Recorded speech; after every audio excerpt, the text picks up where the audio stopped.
Have you ever noticed how some people seem to shift the atmosphere of a room without saying a single word?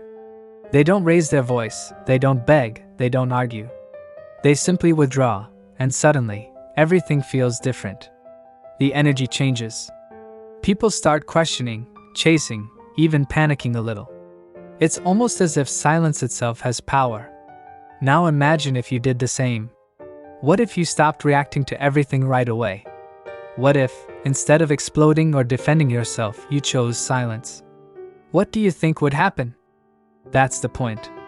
When you stop being so emotionally, physically, and psychologically available, the world around you goes into crisis. Why? Because people are used to controlling you through your reactions, your impulses, your predictability. But the day you choose to withdraw, the entire game changes. The same people who thought they knew you will suddenly realize they don't know you at all. Carl Jung once said, "Everything that irritates us about others can lead us to a better understanding of ourselves." And when you become inaccessible, you'll see something interesting. Those who get irritated, desperate, or even try to provoke you just to get a reaction, those are the ones who reveal themselves. This reaction says more about them than about you. In fact, it shows how much control you've been giving away without realizing it. You say yes when you wanted to say no. You respond immediately, even when you're exhausted. You keep showing up to please people who, deep down, were never really with you. And every time you do this, you give away a piece of your energy. What's left at the end of the day? Tiredness, frustration, emptiness. And you wonder why you feel drained. The answer is simple. You're too available for those who don't even deserve a minute of your silence. Now let me be clear. This is not about turning your back on the world or isolating yourself. It's about choosing yourself. It's about what Jung called individuation, the process of becoming whole, authentic, complete. And this process begins with silence. Because silence, when it comes from awareness and not from fear, is stronger than 1,000 arguments. Withdrawal, when it comes from power and not escape, becomes an act of strength. So let me ask you, how long will you allow yourself to be controlled by the emotions of others? How long will you keep reacting like a puppet every time someone pokes at your wounds? Maybe it's time to cut those strings, to become a mystery, to step out of the roles others have trapped you in. Since childhood, you've been conditioned to believe your worth is measured by your availability. Always present, always helpful, always quick to respond. But here's a truth you may have never heard this clearly. Excessive availability is not a virtue, it's a prison. As long as you think you must be accessible at all times, emotionally or otherwise, you'll be manipulated, drained, and then forgotten the moment you're no longer useful. Because here's the cruel reality. Being predictable makes you a tool. People know exactly how to push your buttons, and they use you as an emotional emergency button. They press when they need attention, validation, or comfort. And once they've taken what they want, they put you back on the shelf. You don't see this at first because you're trapped in the illusion that always being present for others will make them present for you. But it doesn't work that way. Jung spoke about the persona, the mask we wear to be accepted, loved, and recognized. And that mask is exactly what keeps you overly available. You say, "It's okay," when you're suffocating. You explain yourself when no explanation is necessary. You justify, you defend, you respond instantly, as if you owe the world something. But the more you do this, the more you disappear from yourself. You live on other people's stage, and the cost is your own peace. Being available all the time is a subtle form of self-abandonment. It's not kindness, it's fear. Fear of rejection, fear of disappointing, fear of being abandoned. You're not really helping others. You're trying to control how they see you.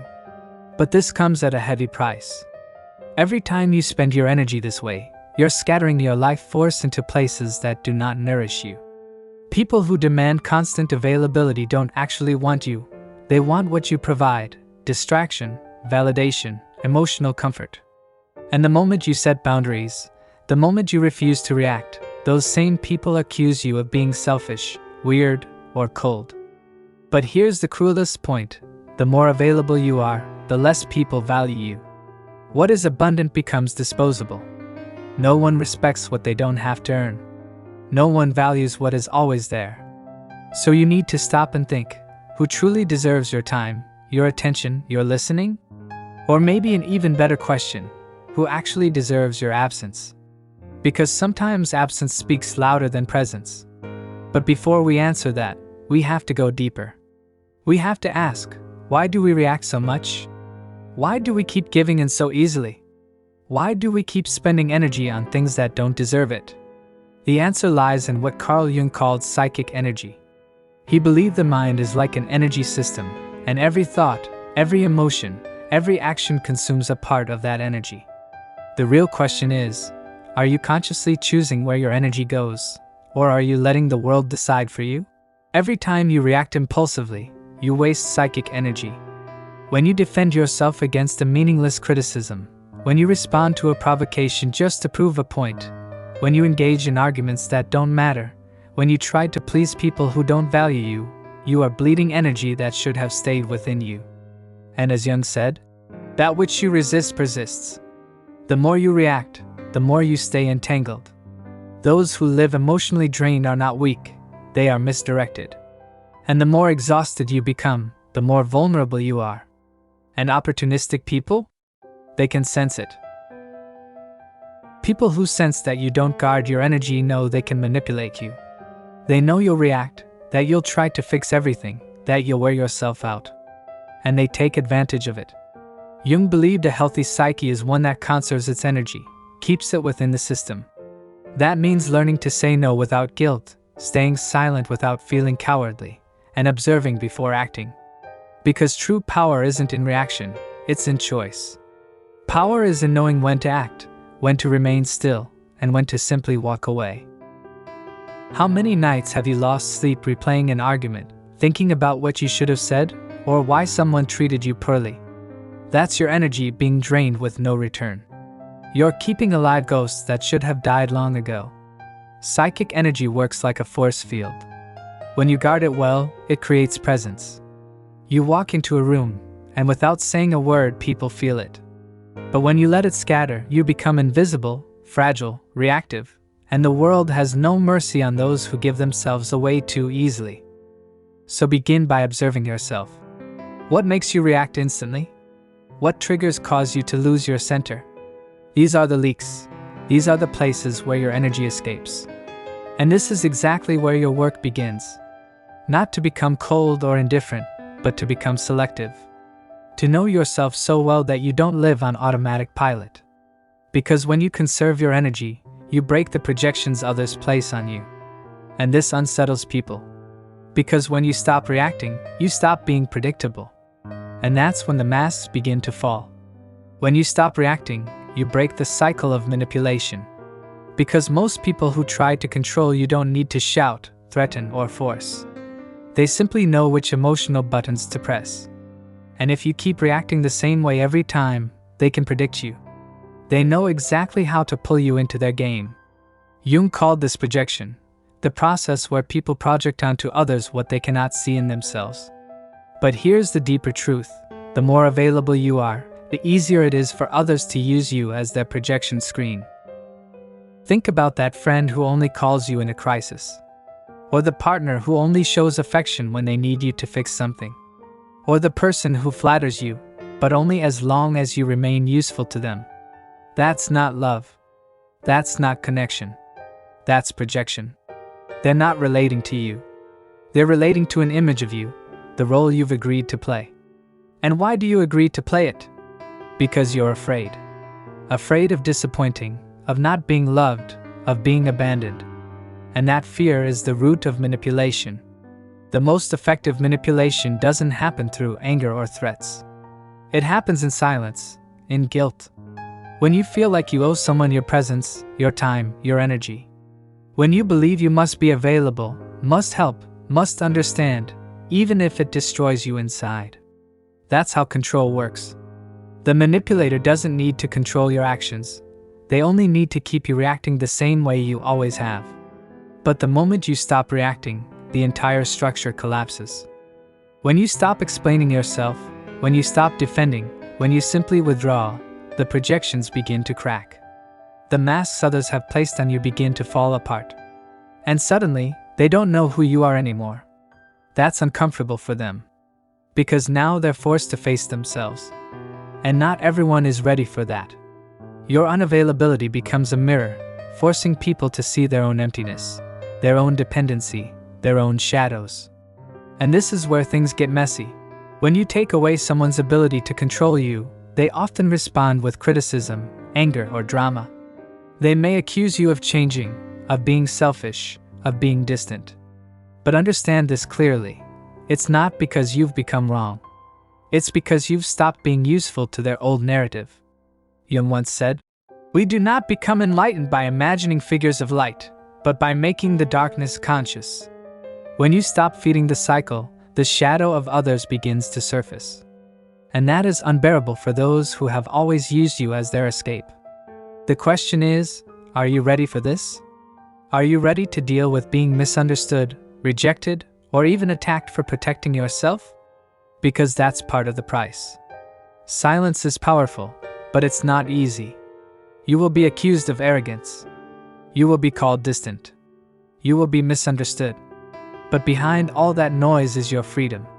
Because in that silence, something new is born. A new kind of power, a deeper strength, a sovereignty that no one can take from you. And that brings us to silence itself. In today's world, noise is constant. Everyone wants to be heard, everyone wants to argue, everyone wants to win, even if it costs them their peace. But there is a power few know and fewer master, the power of silence. Not silence as weakness or avoidance, but silence as strategy. Conscious, intentional, brutally honest silence. This silence isn't absence, it's amplified presence.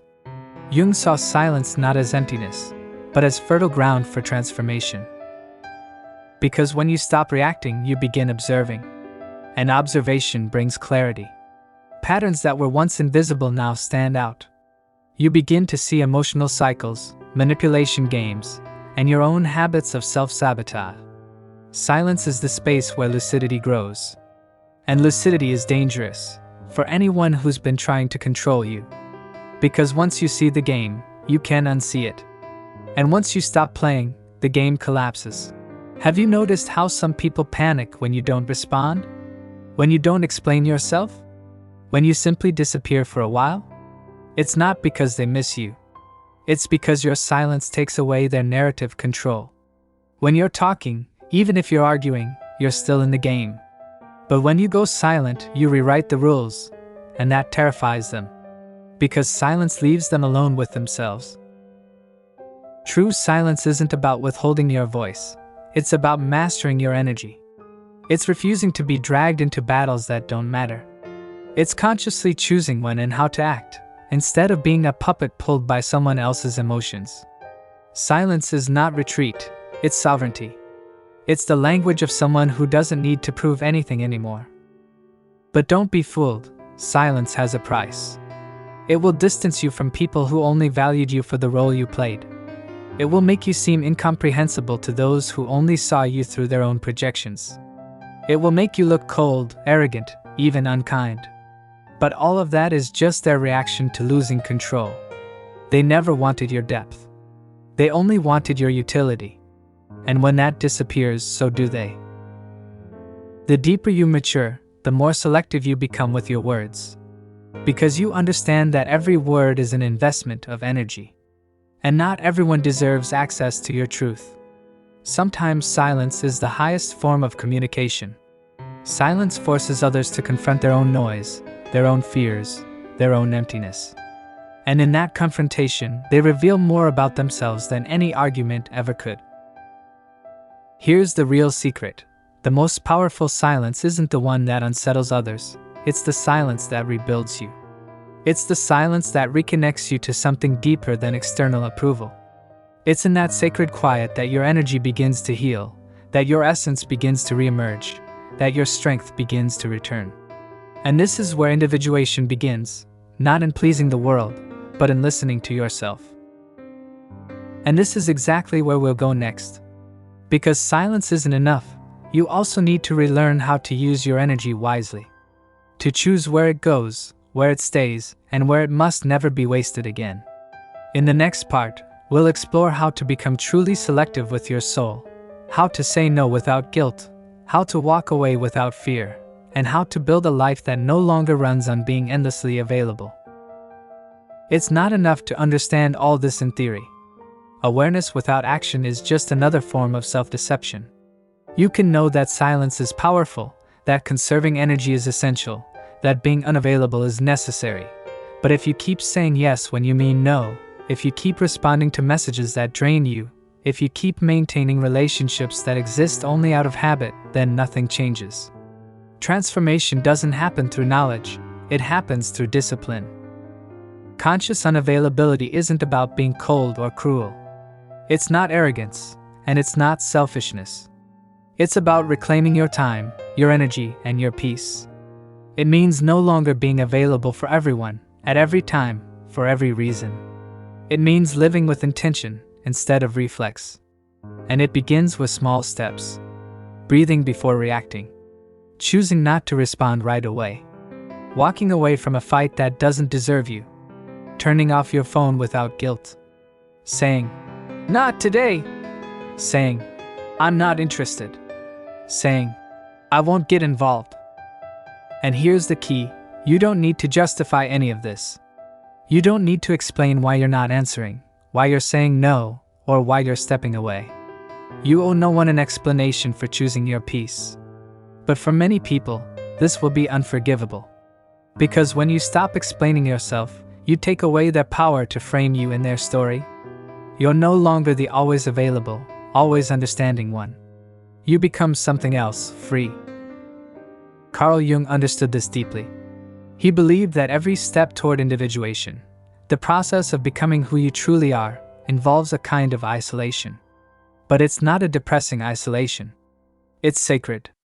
It's a time of retreat, where you relearn how to hear your own voice without interference, where you rebuild your identity from within, not from the gaze of others. And this stage is uncomfortable, because it forces you to face yourself in ways you've avoided for years. But it is also liberating. Here's a good test of your growth. Observe who begins to drift away when you become more reserved. Notice who tries to provoke you when you stop reacting.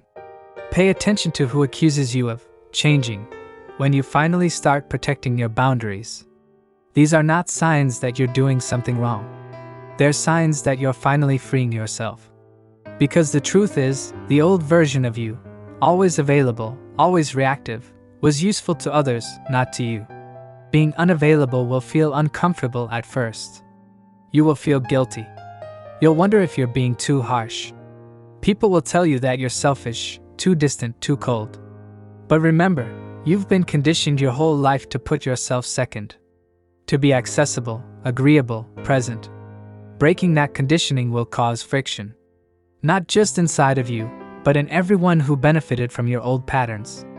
But that's exactly what growth looks like. Conscious unavailability is the foundation of self-determination. Every time you say no to the world, you're saying yes to yourself. Every time you withdraw from a toxic environment, you affirm that your peace is worth more than any false connection. And every time you stop explaining yourself, you step closer to respect, not from everyone, but from those who truly matter. Because the reality is, not everyone is meant to come with you. Your emotional absence will expose wounds that others don't want to face. It will reveal how dependent they were on your chaos, how much they relied on your reactions. And when you take that away, they will try to pull you back into the game. But here's the truth, you're not losing anything. You're freeing yourself. Yes, it will hurt. Yes, it will feel lonely. But what comes after the rupture is rebirth. Because after silence comes clarity. After solitude comes strength. At first, the silence will feel unbearable, almost painful. You'll wonder if you've made a mistake, if you've pushed too hard, if you've lost something important. But gradually, silence transforms. It cleanses. It heals. It makes space for peace. And then comes solitude, not the solitude of emptiness, but the solitude of presence. The solitude of finally being with yourself, without needing to abandon yourself for anyone else. This is the solitude of the strong. The solitude of someone who no longer betrays themselves just to keep others close. In this space, clarity enters. Peace enters. A new kind of strength enters, the strength of being whole within yourself. Jung taught that individuation requires walking alone for a time. It requires leaving behind the mask, stepping away from the collective, and facing your own depth. That's not weakness, it's freedom. Because when you stop being shaped by other people's demands, you become a creator instead of a reactor. You stop living on the stage of others, and you begin building your own. And yes, you will lose people. But you will find yourself. You will walk away from certain places, but you will walk back into your essence. You will be misunderstood, but finally, you will be respected. When you are no longer available for crumbs, for games, for projections, something shifts. You become valuable, rare, unforgettable. Because what is rare is respected. And this is not the end of something, it is a rebirth. A new beginning. The start of a life where you are whole, sovereign, and free. Where your peace, your truth, and your wholeness guide every step. So let me ask you, are you ready? Are you ready to be misunderstood, rejected, even hated, if that's the price of your freedom? Are you ready to walk alone for a while, so that you can finally walk with yourself? If this resonates, write in the comments, I choose my peace. Let's see how many of us are ready to make that choice. Because once you do, once you stop being endlessly available, everything changes. And maybe, just maybe, that's the freedom you've been waiting for all along.